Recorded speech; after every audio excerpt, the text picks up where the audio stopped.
Salutations, my name is Summer and this is Cozy Reading with Quaker Cats. And today I'd like to talk about what I've read this week. It's August, is it the 31st? It's Sunday. I believe tomorrow is September 1st. I think so. It's horrible. It's my day off, so I never think about what the date is or anything anyway. But okay, so I've read four things this week, and Sylvie just jumped up here, so we'll see. Yeah, she wants to come down and she wants to get on my laptop. Will you come down here? Okay, yeah, there she is. There's the troublemaker. All right.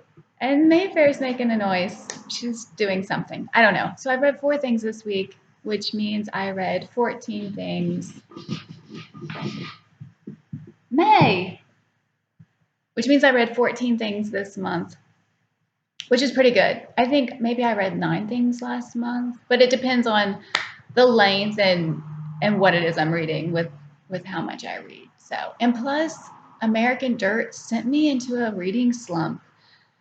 So for a couple of days this week I just read just a couple pages. I mean, I read every day.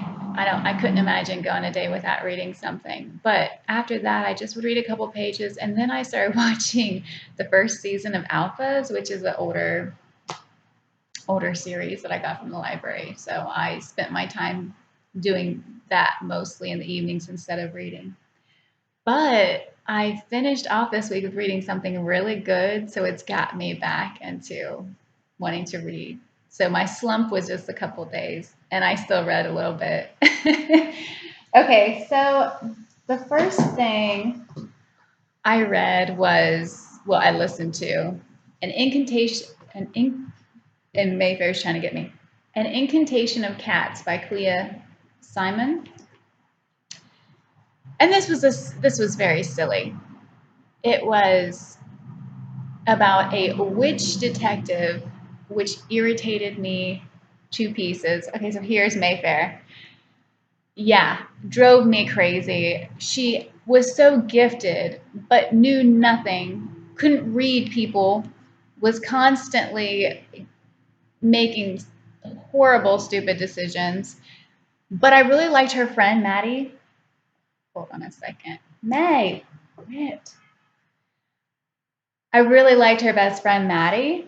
I had strings on my shorts and she was determined to grab them. Maddie was always saying, "You're smarter than this." No, she's not. And I can't even remember the main character, Becca. Her name is Becca. Yeah, so she was constantly, but it irritated me when she's like, "But I'm gifted. I have a gift. This isn't my family line." And it's just like, no, you're not. And I found out later this is the second book in the series, which I don't plan to read any more of them, or listen to any more of them, because it's just because of the main character. She irritated me to pieces. The cats I really liked. There's 3 cats and they are sisters and they all have these individual personalities, of course. But 3 of them reminded me of 3 of my cats. So with their personalities and they speak to each other, not to her. I enjoyed that part because I thought this lady, the author, has cats. She knows cats. So don't plan to read it again. It helped me to listen to it while I was going through my reading slump because it was just something where I did have some moments of laughing and liking it because of of the crazy cats. So, and the one cat, her main cat, Clara, reminded me so much of Mayfair. Anyway, so the second thing was I finished The Adventures of Tom Sawyer by Mark Twain. And you have to take this book for when it was written. I loved his writing. I loved the story. Tom Sawyer and Huck Finn, they're just these rambunctious, curious boys.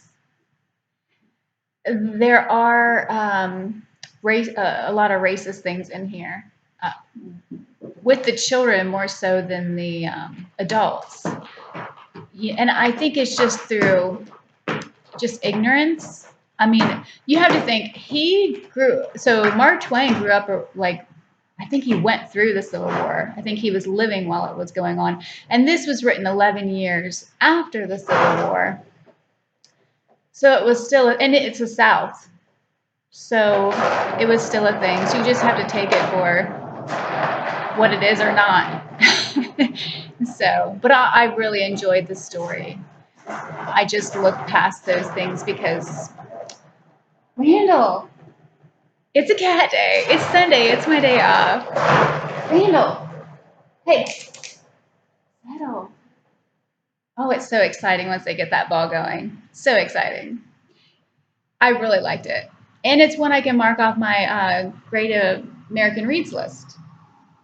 And it was a reread because once I started it, I thought, I know this story, but I couldn't remember. I didn't remember about the cave. I didn't remember about the bad guy, which, anyway, yeah. So we'll talk about this one next. I have this strange, I don't care for Toni Morrison's books. The writing is beautiful.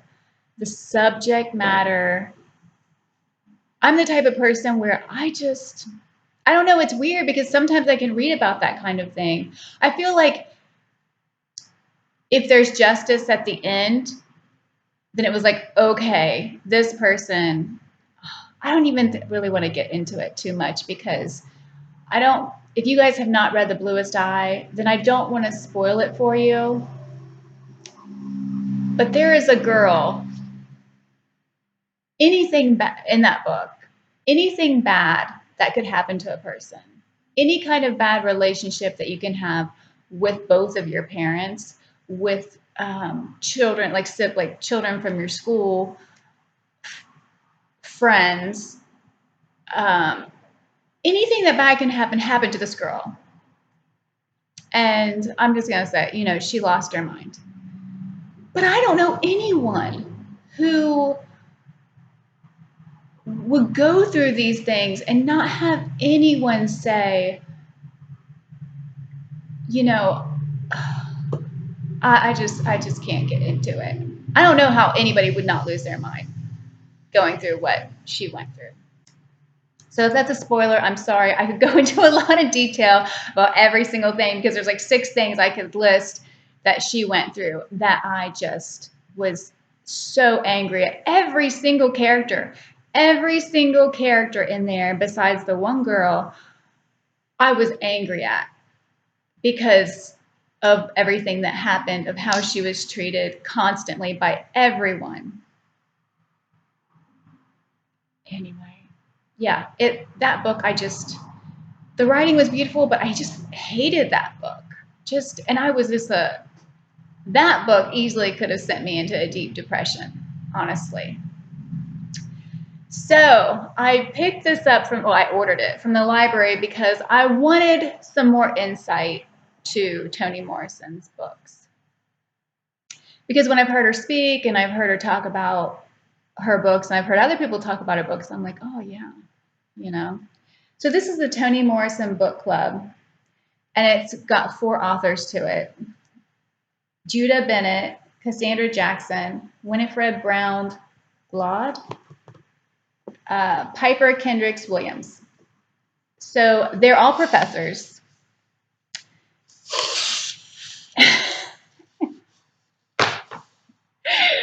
And are you going to go or are you going to come? Mayfair. So they're all professors. So anyway, they go over 4 different books. Beloved, The Bluest Eye, Song of Solomon. Oh, that threw me into now not remember. A Mercy. So yeah, those 4 books are the 4 that they decided that they wanted to talk about. And they share things in their lives about, I get distracted by these cats. They talk about things in their experiences in life. And so I really enjoyed this. I don't agree with every. I mean, I don't feel the same way they feel about um, some of the books, especially The Bluest Eye when they talk about it. But most of them, I could say, yeah, I'm really happy I got that insight that I thought about it in a different way. So it's a good book. If you have any interest in Toni Morrison's books, if you've already read them or if you're in the process of reading them, you might really like this. The last thing that I read this week, I am so happy because this got me into being excited again about reading. So it's Death on the Nile, Agatha Christie. This may be, I don't know, this is up there with, and then there were none. But this is a Hercule Poirot, which something funny is before I watched the show, which was a long time ago, I used to call him Hercules Periot or something like that. But it's Hercule Poirot, I believe. I probably am still mispronouncing it. Anyway, I love this. Absolutely loved it. This I do not read these in series. So I'm all over the place. And it doesn't seem to matter. Maybe someday I'll go and I'll reread them and I'll read them in order. But I think this is book 17 when I went and put it on Goodreads that I was reading it. So yeah, it's far up there. And I loved everything about this book. Everything. They talk about how they compare a meal to a poem, which I've never heard of before. I love that Perot will not, he has morals. And if he doesn't want to work for you, he's not going to work for you. And if he doesn't like something that you do, he's going to tell you, whether you agree or not. And I like that because I don't have to agree with you. So, yeah, I prefer people to be honest and me not agree with them than to just be telling me what I want to hear. Or someone who can be bought, like they don't have the standards of saying, no, I'm against this. I'm not going to work for you because you did this and I don't believe that was the right thing. Love this. So it's about, okay, what should I tell you? It's a mystery.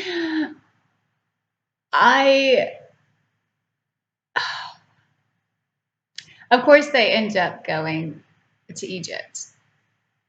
And most of the book is on a boat. So you can't escape when you're on a boat and of course, there's 3 murders, I'll tell you that. But I don't want to tell you about everything. I don't want to tell you about anything else. Another thing I will tell you is that I was surprised. Not necessarily surprised about who did it, but I was surprised. The ending surprised me of what happened. So, yeah, I love this all the way through. I love Agatha Christie's writing. I love her characters. Oh my gosh, there's a character in here that is such of a jerk, and he's so funny. And there's a surprise about him too. So yeah, I absolutely loved it. I'm just so happy, and it makes me. I actually went on Book Depository and I put a couple more books on my wish list because I planned in a couple weeks. I plan to place the order for a couple books, and one of them is Halloween party or something. So that'd be so good. I'll read that in October, and it will be something that will be fun.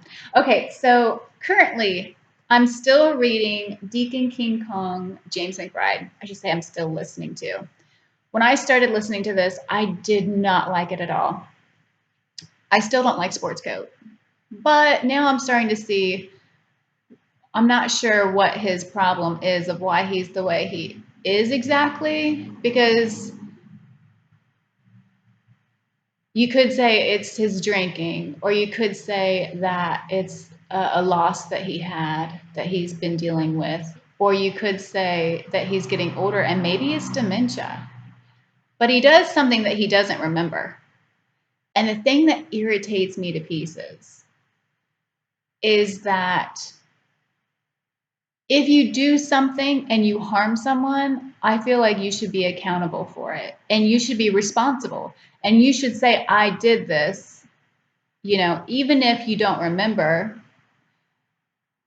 And another thing that irritates me is that what he did, how he hurt someone, even they're saying, it's not his fault. He was just drunk. No, no, it's his fault. If he did it, it's his fault. And he should be held accountable for it, not forget it, even though he seriously harmed you. I don't get that. So that still irritates me. But finally, I came upon a character named Soup. Yeah, the nicknames in here are pretty interesting. So this character Soup, I actually liked.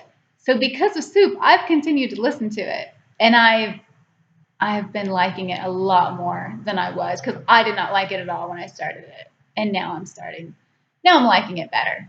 I'm not sure how I'm continuing on. I'm not sure how I'm gonna like the ending. I say I'm probably halfway now through it.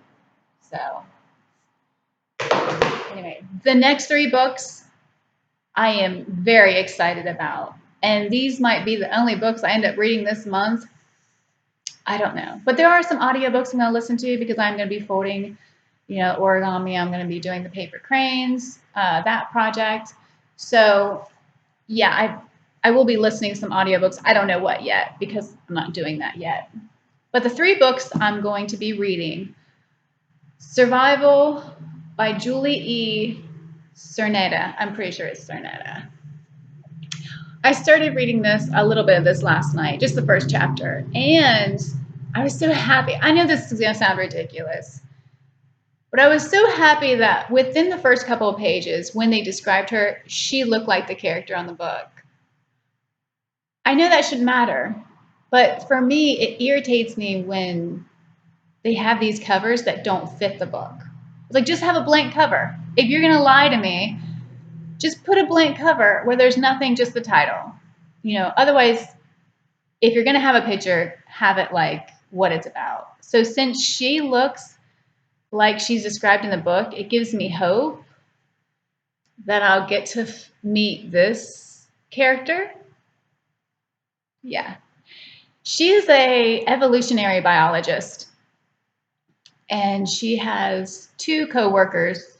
She's a professor, but she's really about getting out there and doing the research. What do they call that?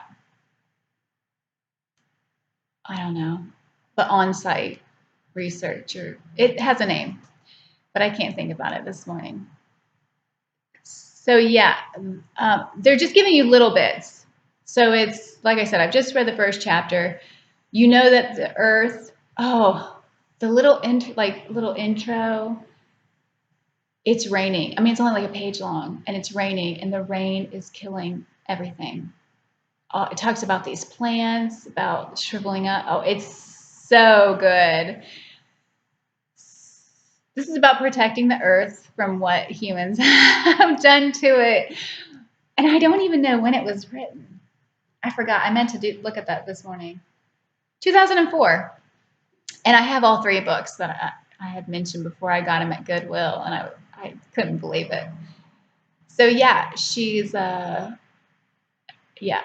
Her friends are professors also. One of them is a co-administrator, and the other one's a professor. So you got her name is Mac, and her friends are Cammie and Emily. And they're getting ready. The salmon are about ready to run. I don't know. It doesn't talk about. It just says salmon run, so it assumes you already know. And if you ever watch nature channels, then you know about how the salmon, they go full circle. Their life cycle is full circle, where they'll actually go against the current to get back to where they were hatched and born to lay their eggs, and then they die. So they're getting ready to watch a salmon run.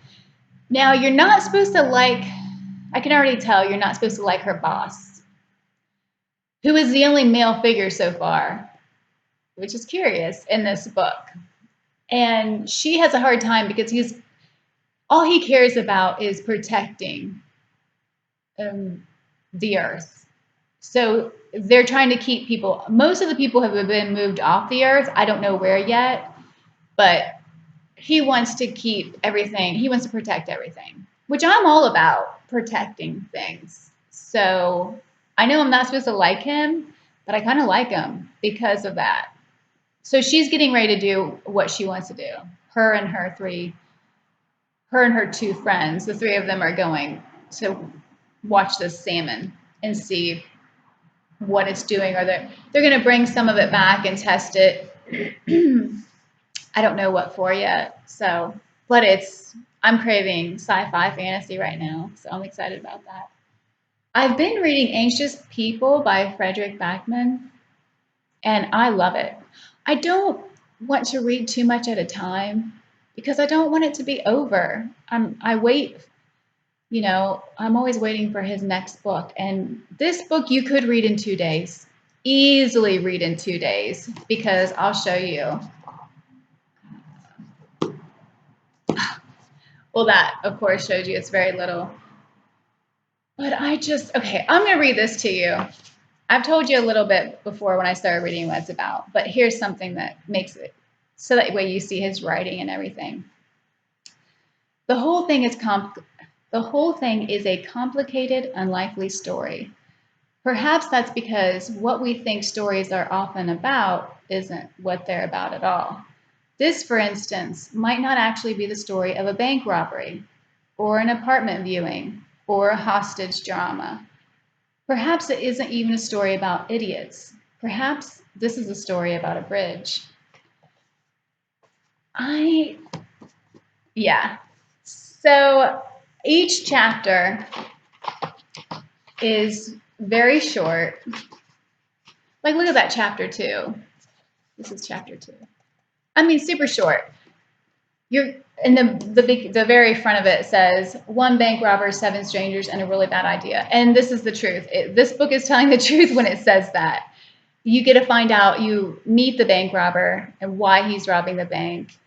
The hostages, I say hostages, you'll find out why I'm saying that.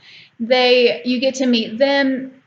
They're being, every couple of chapters, they're being interviewed by a father and son team. They're both cops and they work together, which has their own issue and trouble, and you're learning about their life. But I love that, where you're learning about, there's a mystery and you don't know a couple different things. You don't know if people are telling the truth or they're not telling the truth.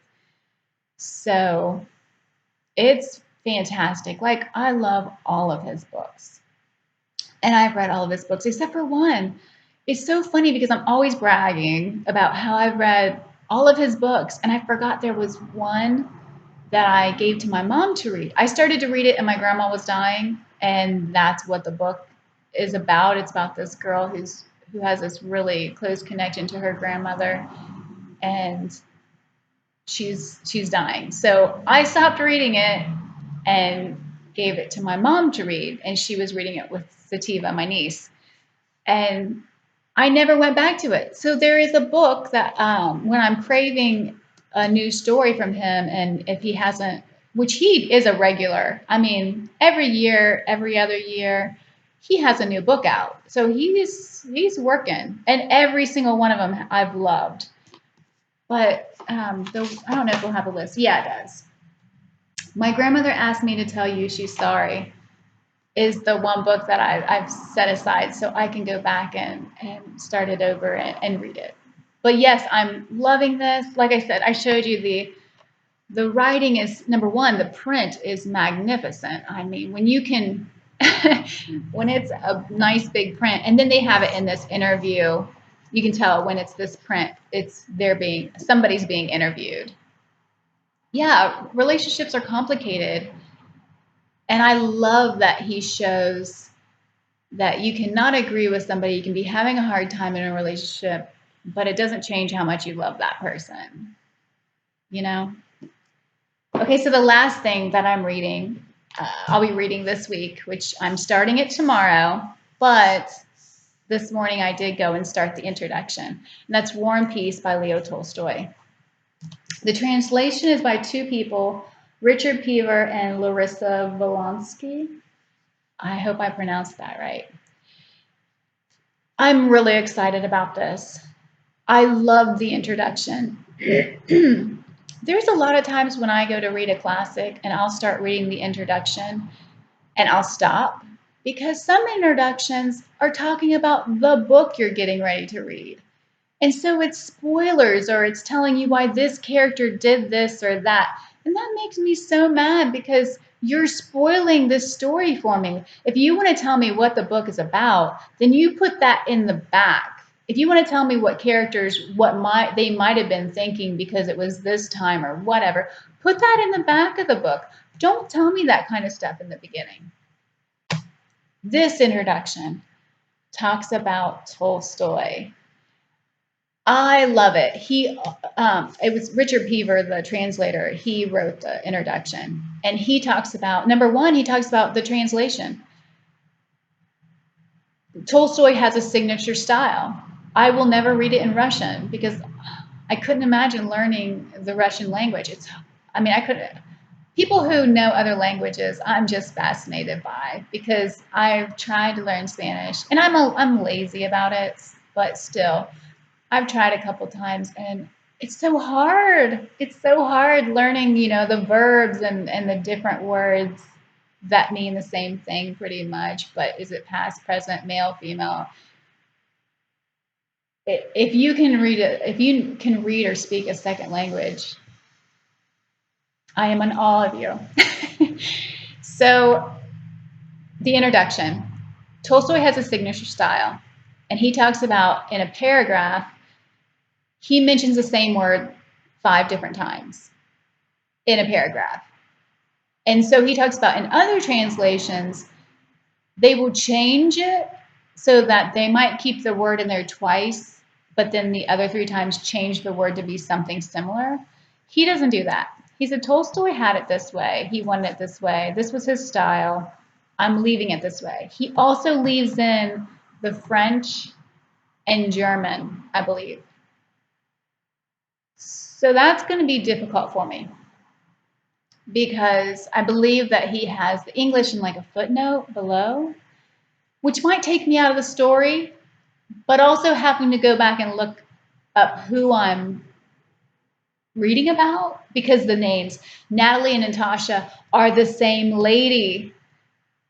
How is that? Because that's like saying Andrea and Amanda while reading a book is the same girl or woman. And it's like, no, that's 2 different. So I think that's going to be my main struggle is learning the characters. I think once I have the characters down, then I'm just so excited. I think it's going to be, I think it's going to be a beautiful story. It covers 1805 to 1812, I believe. That's what they said in the introduction. And I don't know much about Napoleon. So that's the war or wars that's going on then. So that's something I want to, look up and research some more so that way I can know what they're really talking about and going over. So I'm excited about this. So this may be the only book you see in my currently readings. It's got 1,273 pages. So we'll see. I would love to know what you guys are reading right now. If you have read any of these books, if you have any opinions about anything, I would love to hear them. Just comment below and I'll get back with you. So I hope you have a great weekend. I hope you had a nice August, and tomorrow's September, so fall is coming, which is my favorite time of year. Anyway, I hope the rest of your weekend goes well, and thanks for watching. Bye.